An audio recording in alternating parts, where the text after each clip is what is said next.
পার্শ্ববর্তী দেশ যারা গণতন্ত্রের মুখোশ পরে আছে, যারা বাংলাদেশের গত 3টি নির্বাচন, যে নির্বাচন কোনোভাবেই গণতন্ত্রের লেশমাত্র ছিল না, মানুষের ভোটাধিকার ছিল না, সেই নির্বাচনকে তারা স্বচ্ছ গ্রহণযোগ্য বলে সিল দিয়েছে। জাতীয় নেতৃবৃন্দ ইতিমধ্যে যারা এখানে আছেন, যেমন আমাদের যুগ্ম আহ্বায়ক আজাদ ভাই, আমাদের রহমতুল্লাহ সাহেব, আমাদের মাওলানা এবং অন্যান্য নেতৃবৃন্দ, সুচারুভাবে কৃষক নেতৃবৃন্দ, তারা এটা বলেছে। বলার খুব বেশি কিছু নাই, তবে একটি কথা আমাদের সবাইকে মনে রাখতে হবে, গণহত্যাকারী পালিয়েছে। ব্যাংক, বিমা, বাংলাদেশের যা কিছু অর্থনৈতিক প্রতিষ্ঠান ছিল ধ্বংস করে চূড়ান্তভাবে তারা লুটপাট করে নিয়ে গেছে।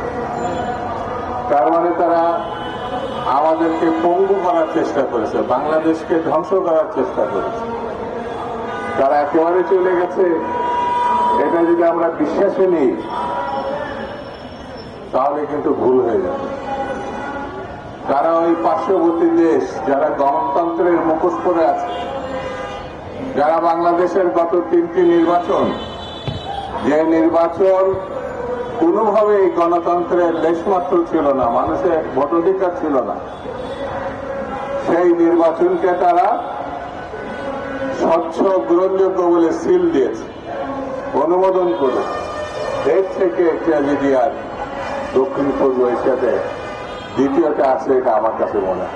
ফ্যাসিস্টরা কোনোভাবেই যেন ফিরে আসা, যারা হত্যাকারী, গণহত্যাকারী, যারা লুটেরা, ওই শেখ হাসিনা যদি আবার ফিরে না আসতে পারে, সেই দিকে আমাদের লক্ষ্য রাখতে হবে।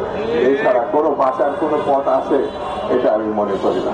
আসুন আমরা সুস্থ, স্বাভাবিক, স্বচ্ছ, গ্রহণযোগ্য একটি নির্বাচনের লক্ষ্যে যারা বিভিন্ন প্রশাসনে আগে 3টা নির্বাচনে অংশগ্রহণ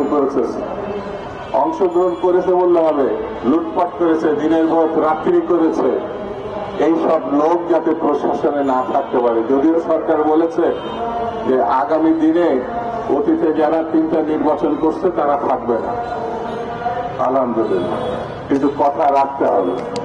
সরকারকে যে কথা দিয়েছেন সেই কথা রাখতে হবে। আর বিএনপি, জামাত সহ যারা নির্বাচনে যাবে তাদেরকেও সতর্ক থাকতে হবে।